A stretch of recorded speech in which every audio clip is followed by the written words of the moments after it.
আমি আরো ধন্যবাদ জানাই বিএনপিকে আমাকে মনোনয়ন না দেবার জন্যে।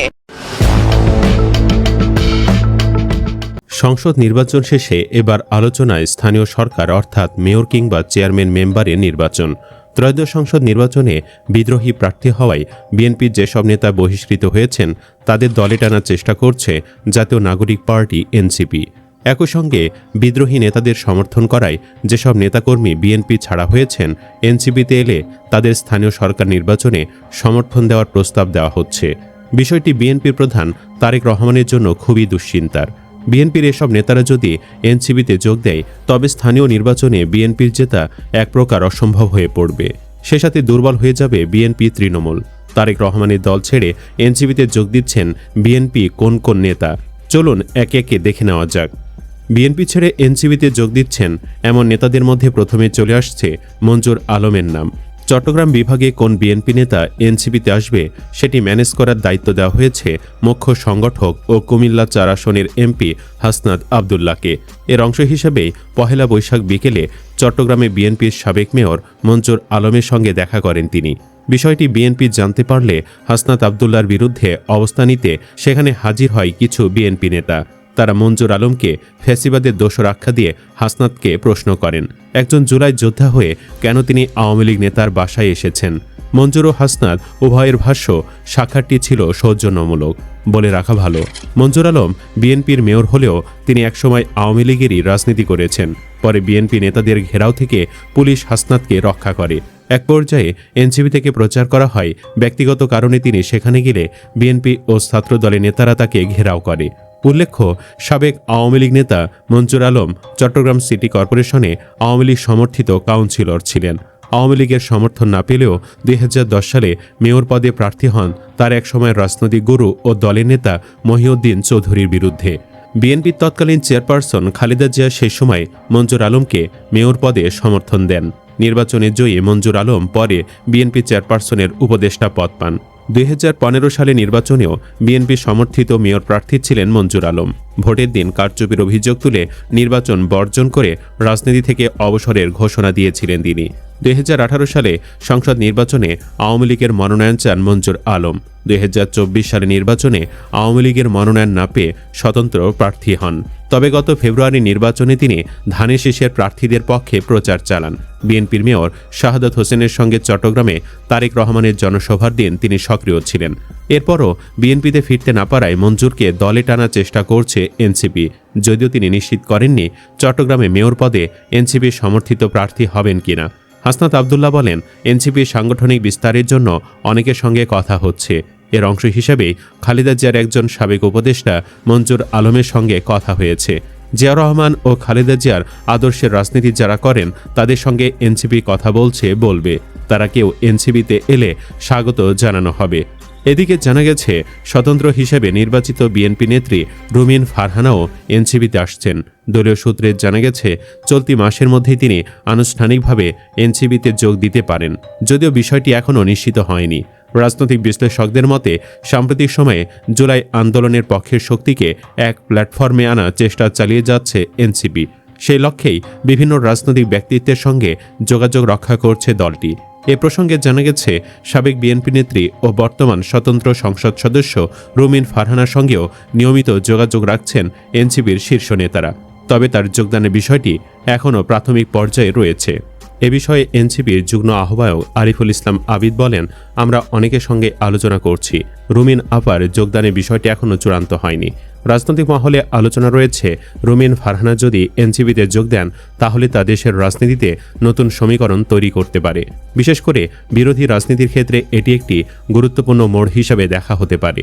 উল্লেখ্য, রুমিন ফারহানা দীর্ঘদিন বিএনপির রাজনীতির সঙ্গে যুক্ত ছিলেন। পরবর্তীতে স্বতন্ত্র প্রার্থী হিসেবে সংসদ সদস্য নির্বাচিত হন। তার রাজনৈতিক অবস্থান পরিবর্তনের সম্ভাবনা নিয়ে আগ্রহ বাড়ছে সাধারণ জনগণ ও রাজনৈতিক বিশ্লেষকদের মধ্যে। সব মিলিয়ে এনসিপিতে তার সম্ভাব্য যোগদান নিয়ে এখনও আনুষ্ঠানিক ঘোষণা না এলেও গুঞ্জন ঘিরে রাজনৈতিক অঙ্গনে তৈরি হয়েছে নতুন কৌতূহল।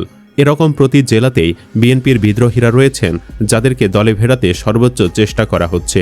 সংশ্লিষ্ট নেতাদের সঙ্গে কথা বলে জানা গেছে, বিএনপির মনোনয়ন না পেয়ে ঢাকা ৭ আসনে বিদ্রোহী প্রার্থী হিসেবে ফুটবল মার্কায় নির্বাচন করে হেরে যাওয়া মোহাম্মদ ইসহাক সরকারকেও দলে ভেড়াতে আলোচনা অনেক দূরে গিয়েছে।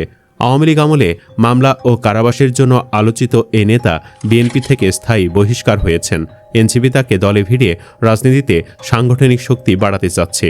এর আগে গত ফেব্রুয়ারিতে জাতীয়তাবাদী দল বিএনপির কেন্দ্র রাজনীতিতে দীর্ঘদিনের পরিচিত মুখ ও সাবেক ছাত্রনেতা মোহাম্মদ ইসহাক সরকারকে দল থেকে বহিষ্কার করা হয়। রাতে দলের পক্ষ থেকে পাঠানো এক জরুরি সংবাদ বিজ্ঞপ্তিতে এই সিদ্ধান্তের কথা জানানো হয়। বিএনপি সিনিয়র যুগ্ম মহাসচিব রুহুল কবির রিজভী সই করা ওই বিজ্ঞপ্তিতে বলা হয়, দলীয় সিদ্ধান্ত অমান্য করা এবং সংগঠন বিরোধী কর্মকাণ্ডে লিপ্ত থাকার সুনির্দিষ্ট অভিযোগে তাকে দলের প্রাথমিক সদস্যপদসহ সব পর্যায়ের পদ থেকে অব্যাহতি দেওয়া হয়েছে। মোহাম্মদ ইসহাক সরকার এর আগে জাতীয়তাবাদী ছাত্রদলের কেন্দ্রীয় সংসদের সাংগঠনিক সম্পাদক এবং জাতীয়তাবাদী যুবদল কেন্দ্রীয় নির্বাহী কমিটির সাংগঠনিক সম্পাদক হিসেবে গুরুত্বপূর্ণ দায়িত্ব পালন করেছেন। দীর্ঘ রাজনৈতিক ক্যারিয়ারে রাজপথের আন্দোলনে সক্রিয় থাকলেও বিএনপি তাকে মনোনয়ন দেয়নি। ধারণা করা হচ্ছে, এনসিপি তাকে দলে ভেড়াতে পারলে সেটি বিএনপির জন্য হবে অনেক বড় ধাক্কা। উল্লেখ্য, ত্রয়োদশ সংসদ নির্বাচনে শেষ পর্যন্ত ৭৮টি আসনে বিএনপির ৯২ জন নেতা স্বতন্ত্র প্রার্থী হিসেবে সক্রিয় ছিলেন। তাদের সবাই বহিষ্কৃত হন দল থেকে। এর মধ্যে ৭ জন স্বতন্ত্র প্রার্থী হিসেবে ভোট করে নির্বাচিত হয়েছেন। বহিষ্কৃত নির্বাচিত এমপিদের মধ্যে কয়েকজন বিএনপিতে ফেরার চেষ্টা করছেন। এর মধ্যে অন্তত একজনের এনসিপিতে যোগ দেওয়া প্রায় নিশ্চিত। তিনি হচ্ছেন দিনাজপুর ৫ আসনে বিজয়ী বিএনপির বিদ্রোহী প্রার্থী এজেডএম রেজওয়ানুল হক। জুলাই সনদ বাস্তবায়ন আদেশ নিয়ে সংসদে মুলতবি প্রস্তাব আলোচনায় অংশ নিতে ওই এমপি সম্প্রতি বিরোধী দলীয় নেতা ও জামায়াত আমির শফিকুর রহমানের সঙ্গে যোগাযোগ করেছিলেন। জামায়াত তাকে সুযোগ দেয়নি। তবে এনসিপি তাকে নিজেদের কোটা থেকে সময় দিয়ে সংসদে আলোচনার সুযোগ দেওয়ার প্রস্তাব করে। এনসিপির সদস্য সচিব আক্তার হোসেন বলেন, ফ্যাসিবাদ বিরোধী সবার জন্য এনসিপির দরজা খোলা। যারা চাঁদাবাজির কারণে বিএনপি থেকে বহিষ্কার হয়েছেন তাদের এনসিপিতে নেওয়া হবে না। যারা চাঁদাবাজি মুক্ত রাজনীতি করতে বিএনপি ছাড়তে চান তাদের এনসিপিতে স্বাগত জানানো হবে। ২০২৪ সালে ৫ আগস্ট শেখ হাসিনার পতনের পর দখল, চাঁদাবাজি, সহিংসতা, অভ্যন্তরীণ কোন্দলসহ নানা অভিযোগে বিএনপি এবং দলটির অঙ্গ ও সহযোগী সংগঠনের ৩,০০০-এর বেশি নেতাকর্মীর বিরুদ্ধে শাস্তিমূলক ব্যবস্থা নেওয়া হয়। বহিষ্কার হন ১,০০০-এর বেশি নেতা। এনসিপি দল বড় করতে গণহারে সবাইকে নেবে কিনা এ প্রশ্নে আক্তার হোসেন বলেন, আদর্শিক অবস্থানের কারণে যারা পুরনো বন্দোবস্তের রাজনীতি করতে চান না, সংস্কার চান, গণভোটকে সম্মান করেন, তাদের জন্য এনসিপির দুয়ার খোলা। এদিকে নাম প্রকাশে অনিচ্ছুক ময়মনসিংহের একটি উপজেলার বিএনপির বহিষ্কৃত যুগ্ম আহ্বায়ক বলেন, পদ গেছে, তার সমর্থিত প্রার্থীও হেরেছেন। এ কারণে নির্বাচনের পর এলাকায় থাকতে পারছেন না। নতুন এমপি ও সমর্থকদের মামলায় জড়িয়ে সব কুল হারিয়েছেন। আওয়ামী লীগ আমলের ১৫ বছরেও এমন কোণঠাসা অবস্থায় ছিলেন না। এনসিপি নেতারা যোগাযোগ করে এলাকায় ফেরার জন্য সাহস দিয়েছেন। উপজেলা বা পৌর নির্বাচনে অংশ নিলে সমর্থন দেওয়ার প্রস্তাবও দিয়েছেন। উপায় না পেয়ে বিএনপি ছাড়ছেন জানিয়ে এ নেতা বলেন, পরিস্থিতি খারাপ হয়ে উঠেছে নিজ দলের এমপির কারণেই। যার পক্ষে নির্বাচন করেছিলেন তিনি আর সেভাবে খবর রাখছেন না। সর্বমুখী চাপের কারণেই এনসিপির প্রস্তাব বিষয়ে ভাবতে হচ্ছে। সুপ্রিয় দর্শক, এসব নেতারা এনসিপিতে যোগ দিলে বিএনপির ক্ষতি হবে কিনা আপনি কি মনে করেন? কমেন্ট বক্সে জানিয়ে দিন আপনার মতামত। ভিডিও ভালো লাগলে লাইক দিন এবং চ্যানেলটি সাবস্ক্রাইব করুন। ধন্যবাদ।